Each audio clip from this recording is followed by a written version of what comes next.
आज हमारे सामने neuro scientist doctor Andrew Huberman पर हुआ एक लंबा इंटरव्यू है और हमारा मिशन ये समझना कि हमारा दिमाग असल में काम कैसे करता है और क्या हम सच में इसे अपनी मर्जी से बदल सकते हैं। उनकी अपनी कहानी तो किसी फिल्म से कम नहीं है। बिल्कुल। मतलब एक बागी बेपरवाह किशोर जो स्टैनफोर्ड में एक टॉप प्रोफेसर बन गया। और वो कहानी सिर्फ एक दिलचस्प किस्सा नहीं है, वो उनकी रिसर्च की बुनियाद है। अच्छा। उन्होंने नशा, गुस्सा, हिंसा जैसी चीजों को मतलब सिर्फ किताबों में नहीं पढ़ा, बल्कि अपनी जिंदगी में बहुत करीब से महसूस किया है।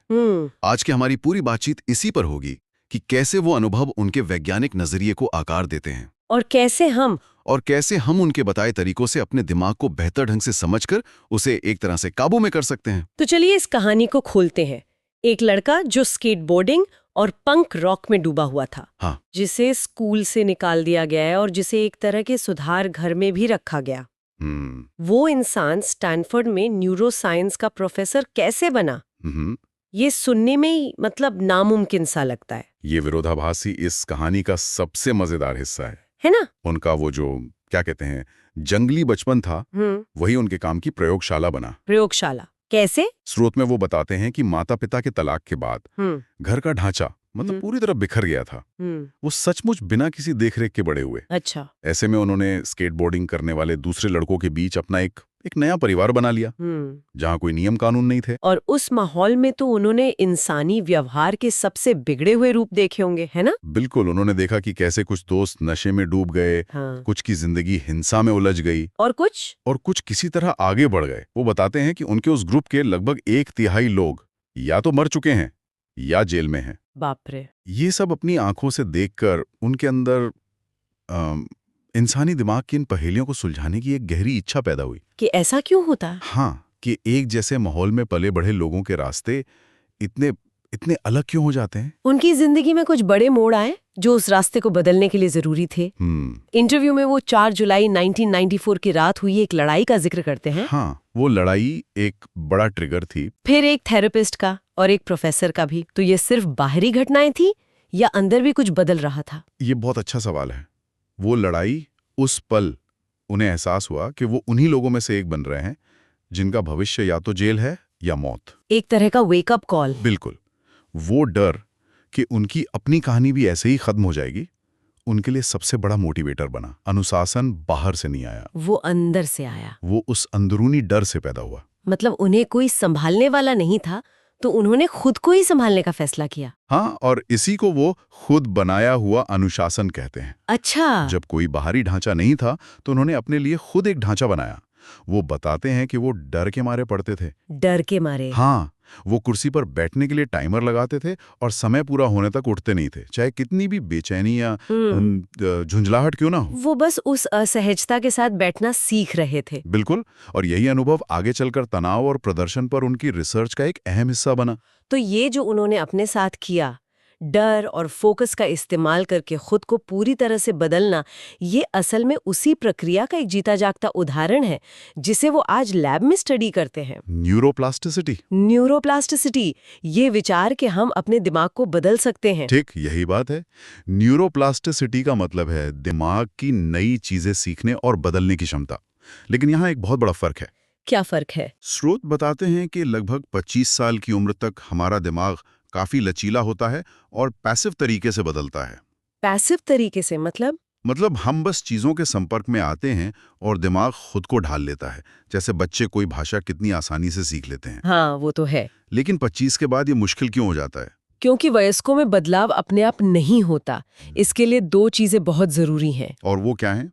पहला, गहरा ध्यान मतलब इंटेंस फोकस, और दूसरा एक तीव्र जरूरत या एक तरह का दबाव, अ सेंस ऑफ अर्जेंसी। और यहीं पर वो बात आती है जिसे लोग अक्सर गलत समझते हैं।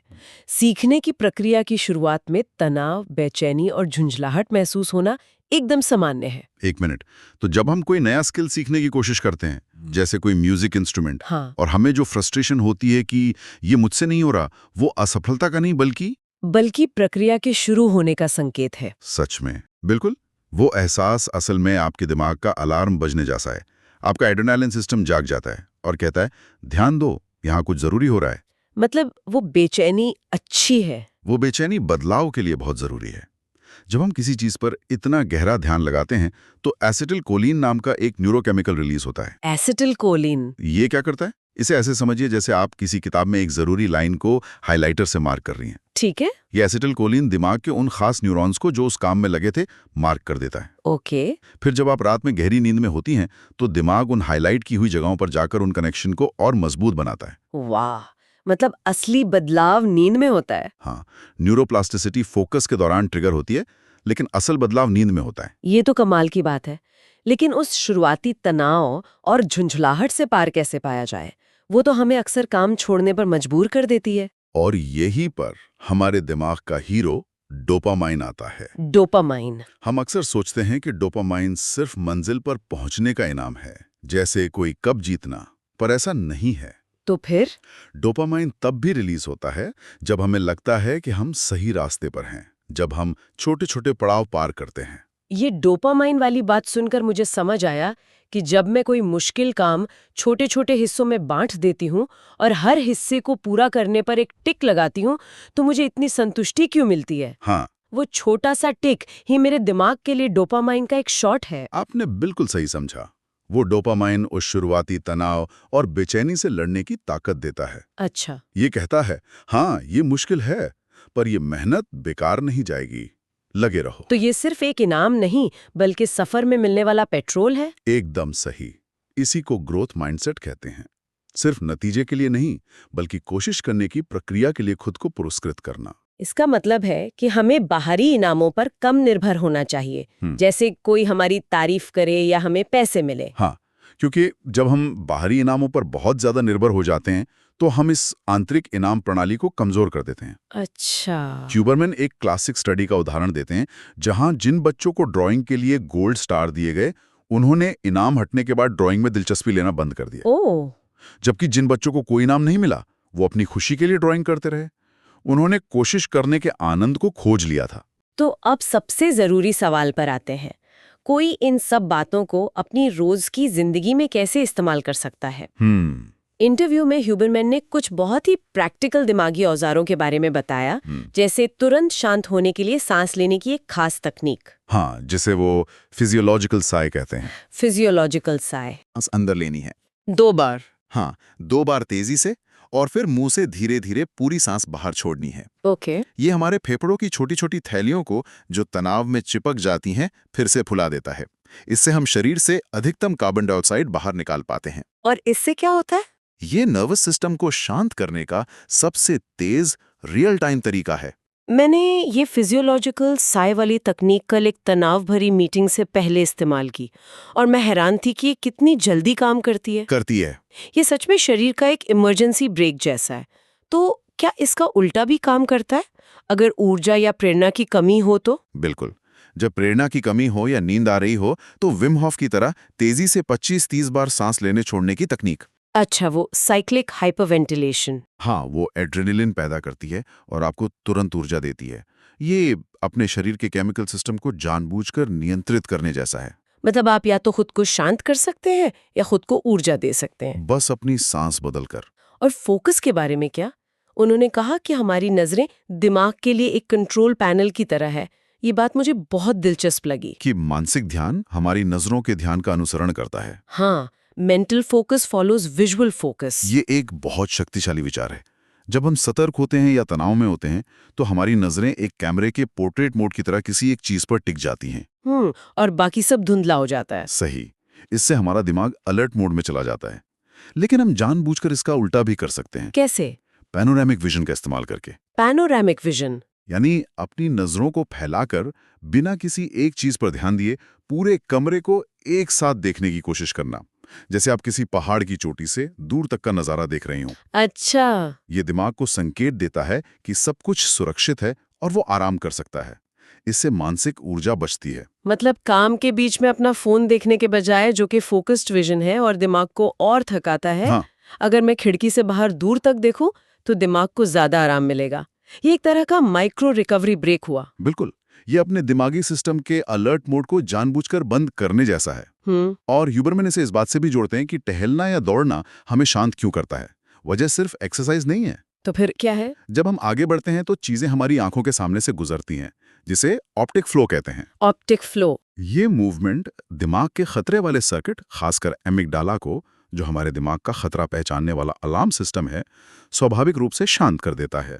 एक मिनट, मतलब जब हम परेशान होकर टहलने निकलते हैं तो ये सिर्फ कसरत या ताज़ी हवा नहीं है। नहीं, हमारी आंखों का हिलना ही हमारे दिमाग के सबसे पुराने, सबसे डरावने हिस्से को सीधे तौर पर शांत कर रहा है। ठीक यही। ये तो कमाल की बात है। इसका मतलब है कि हमारे पास अपने तनाव को काबू करने के लिए एक विजुअल स्विच है। हाँ, और ट्रॉमा के इलाज के लिए इस्तेमाल होने वाली एक बहुत ही असरदार therapy EMDR, eye movement desensitization and reprocessing. हाँ, वो भी इसी सिद्धांत पर काम करती है। इसमें थेरेपिस्ट मरीज को किसी दर्दनाक याद को याद करते हुए अपनी आंखों को तेजी से अगल बगल घुमाने के लिए कहता है। और उससे क्या होता है? ये बनावटी ऑप्टिक फ्लो भी एमिगडाला को शांत करता है। इससे उस याद से जुड़ा भावनात्मक दर्द या डर धीरे धीरे कम हो जाता है, भले ही याद बनी रहे। तो इन सब का क्या मतलब है? एक परेशान किशोर से लेकर एक टॉप साइंटिस्ट तक का ह्यूबरमैन का सफर हमें दिखाता है कि हमारा दिमाग पत्थर की लकीर नहीं है। बिल्कुल नहीं है। हमारे पास इसे बदलने के औजार हैं। हमारी सांस, हमारी नजरें और कोशिश को ये एक इनाम की तरह देखने की हमारी क्षमता। और इसका एक बड़ा मतलब ये है कि आत्मनियंत्रण, मतलब सेल्फ रेगुलेशन, सिर्फ एक अच्छी आदत नहीं है। तो क्या है? ये नशे से उबरने से लेकर समाज में ढंग से बातचीत करने तक हर चीज का आधार है। ह्यूबरमैन का तर्क बहुत मजबूत है। वो कहते हैं कि आज समाज में जो इतना ध्रुवीकरण है, उसकी जड़ में हमारी अपनी बेचैनी को नियंत्रित न कर पाना है। ये बहुत गहरी बात है। आप इसे थोड़ा और समझा सकते हैं? जरूर। जब हम अपनी राय से मेल खाने वाली कोई खबर या सोशल मीडिया पोस्ट देखते हैं तो हमारा दिमाग हमें डोपामाइन का एक छोटा सा इनाम देता है। हमें अच्छा महसूस होता है। हाँ, धीरे धीरे हम उस एहसास के आदी हो जाते हैं। और नतीजा? हम ऐसी किसी भी जानकारी से बचने लगते हैं जो हमें असहज करे या हमारे विचारों को चुनौती दे।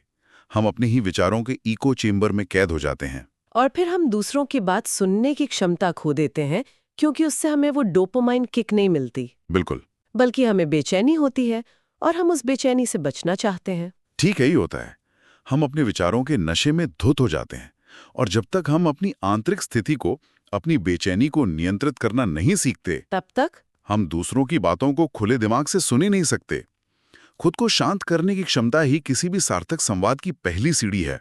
इस चर्चा को समाप्त करने के लिए श्रोता के लिए एक सोचने वाली बात छोड़ जाते हैं। इंटरव्यू में ह्यूबरमैन ने 1960 के दशक के एक हैरान करने वाले अध्ययन का जिक्र किया। हाँ, वो बहुत दिलचस्प स्टडी थी। इसमें लोगों को अपने दिमाग के अलग-अलग हिस्सों को एक बटन दबाकर बिजली से उत्तेजित करने का मौका दिया गया।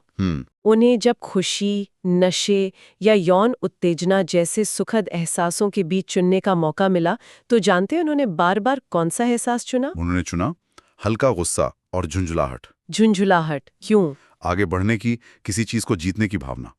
ये एक जरूरी सवाल खड़ा करता है। क्या सवाल? अगर हमारा दिमाग डिफॉल्ट रूप से संघर्ष, तनाव और विभाजनकारी भावनाओं से इतनी आसानी से पुरस्कृत हो जाता है, तो क्या जानबूझकर खुद को शांत करना और अपनी आंतरिक स्थिति को नियंत्रित करना सीखना सिर्फ आत्मसुधार का एक तरीका है, या फिर हमारे समाज के एक साथ बने रहने के लिए एक अनिवार्य कौशल है?